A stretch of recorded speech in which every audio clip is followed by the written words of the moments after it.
Señor Montaner, primero quiero agradecerle muchísimo por haber aceptado la invitación de una conversación sobre la situación de Israel y especialmente el intento de deslegitimizar al Estado de Israel, que para muchos es en realidad una etapa hacia la posible destrucción del Estado de Israel. Y uno desde luego reflexiona acerca de ello. ¿Por qué el mundo intenta hacer eso? ¿Por qué quieren deslegitimizar al Estado de Israel? Bueno, yo pienso que quieren deslegitimar al Estado de Israel con el propósito precisamente ese que dice usted, de tratar de destruir básicamente el Estado de Israel. Lo que pasa es que cuando se habla de la destrucción del Estado de Israel, parece que es una abstracción. Estamos hablando de la destrucción de millones de personas, porque eso va acompañado de la amenaza de tirar a los judíos al mar, de matarlos, de hacer todas esas barbaridades que si no hubieran ocurrido en el pasado, nosotros podríamos pensar que eran exageraciones, pero yo creo que con la historia de Israel y la historia de los judíos es bastante probable que una cosa de esa naturaleza sí la intenten. Pero que Israel en realidad tiene importancia para la humanidad. ¿En qué basa usted esa apreciación? Bueno, porque en varias razones. En primer lugar, cuando se habla de la civilización judeocristiana no se está diciendo ninguna cosa vacía. El fundamento moral del mundo occidental es un fundamento esencialmente judío. Y es judío cristiano porque en la medida en que el cristianismo también es una derivación del judaísmo. De manera que toda persona en Occidente tiene dos patrias, la suya e Israel. Y si entiende cómo son esas raíces históricas, tiene que respetar lo que significa la concepción moral que le legaron en sus antepasados, que me parece que es muy importante. Eso por una parte. Por otra parte, Israel es el gran think tank de Occidente, que no nos cuesta nada. Son 7.700.000 personas pensando, haciendo cosas, generando empresas, escribiendo sobre ciencia y sobre tecnología, generando una cantidad enorme de información que es relevante para todos nosotros. De manera que cuando ya se me acaban los argumentos de carácter moral y de carácter político, utilizo los argumentos del interés. A todo el mundo le interesa que Israel persista y que Israel tenga éxito y que Israel no desaparezca. Que no suceda lo que sucedió en la década de los 30 y los 40, que fue la destrucción de la judería europea, que fue una de las grandes tragedias del mundo. El mundo se reconstruyó. Alemania volvió a ser la gran potencia. Francia se reconstruyó. Toda Europa se reconstruyó, menos la judería europea, que la destruyeron. Y esa judería europea era el corazón intelectual del mundo en la década de los 30 y los 40.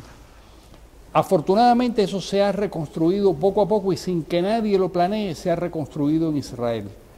Sería algo terriblemente criminal que una cosa de esa naturaleza volviera a suceder en el mundo y volviera a suceder contra unas personas que son absolutamente inocentes, que si de algo son culpables es del éxito que han tenido, pero penalizar a alguien por el éxito que ha tenido es por lo menos una actitud bastante miserable.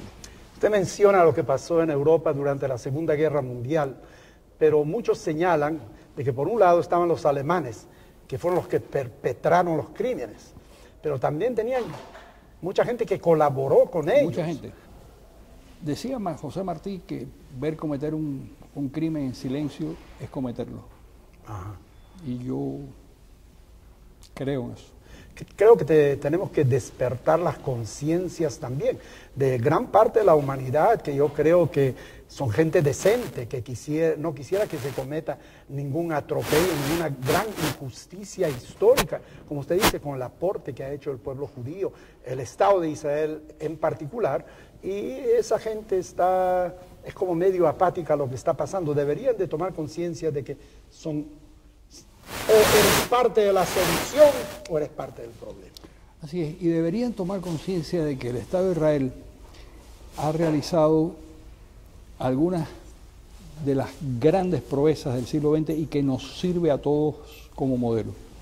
En primer lugar, de un territorio desértico, miserable desde el punto de vista de las riquezas naturales, como es el territorio de Israel, han construido una sociedad del primer mundo que en este momento, mientras nosotros hablamos, tiene un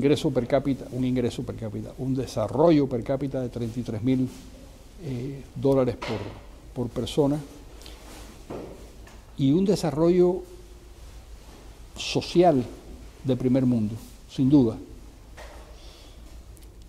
por una parte, pero por otra, eso lo han hecho en democracia, con libertades, con un parlamento absolutamente complicado, porque es el parlamento más fragmentado que existe, quizás por la legislación electoral, que es una cosa bastante disparatada en Israel, pero lo cierto es que ese parlamento ha funcionado, que han funcionado las libertades, que hay libertad de prensa, que es una sociedad vibrante y han podido hacer las transformaciones. Pero todo esto, Rabino, se ha podido hacer, además, algo que a mí me parece todavía más maravilloso, se ha podido hacer la transformación social y política del país sin derramar una gota de sangre en una guerra civil, sin que hubiera un golpe militar.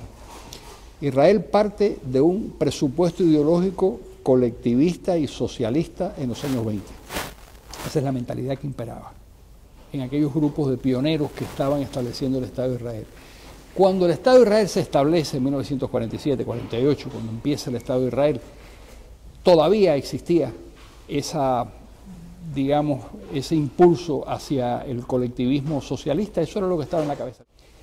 Pero el país fue abandonando ese modelo político, fue haciendo una profunda revolución social y económica y trasladándose de la idea del colectivismo a la idea del individualismo, del Estado súper importante al Estado mucho menos importante y la sociedad civil con un peso mucho mayor, donde el mercado es el que de alguna manera asigna los bienes y recursos y no la decisión de unos burócratas. Esa transformación en casi todos los lugares del mundo ha costado sangre, sudor y lágrimas. En Israel se ha hecho pacíficamente dentro de las instituciones, sin violencia, y eso a mí me parece que es una lección tremenda para el mundo entero. Israel tiene un conglomerado de gente de diferentes partes del mundo, de diferentes colores de piel, y sin embargo logra llevar como una locomotora hacia adelante. Esa sería una opción interesante para el mundo árabe. Claro, ¿no? que sería un gran modelo si lo quisieran imitar, si quisieran ver eso, pero realmente, desgraciadamente hasta ahora los grupos que prevalecen, yo no dudo que haya gente que sí lo vea en el terreno personal, pero los grupos que prevalecen son grupos más interesados en la destrucción de un modelo exitoso que en la imitación de un modelo exitoso. Cuando hay grupos que intentan alejarse del terrorismo, que quieren de alguna manera, que se dan cuenta que ese no es el camino, que el camino es el de la pacificación, siempre aparece un pequeño grupo que son los que arrastran al resto, y generalmente un grupo muchísimo mayor en la dirección, a mi juicio, de la violencia y del error. No, señor Montaner, yo creo que usted hace una gran labor en iluminación, en ser un portavoz de la decencia, de lo que es correcto. Yo creo que la manera de derrotar a lo mejor esos grupos extremistas hoy en día es a través de la divulgación, de la escritura, de la palabra, y usted es maestro de eso. Vivimos en la era de la digitalización. Todo lo que se escribe aquí se escucha en todas partes del mundo. Así que sus escritos llegan a los confines del mundo. Que Dios le dé larga salud para que pueda contribuir hacia el mejor entendimiento de toda la humanidad. Muchísimas gracias, Montaner.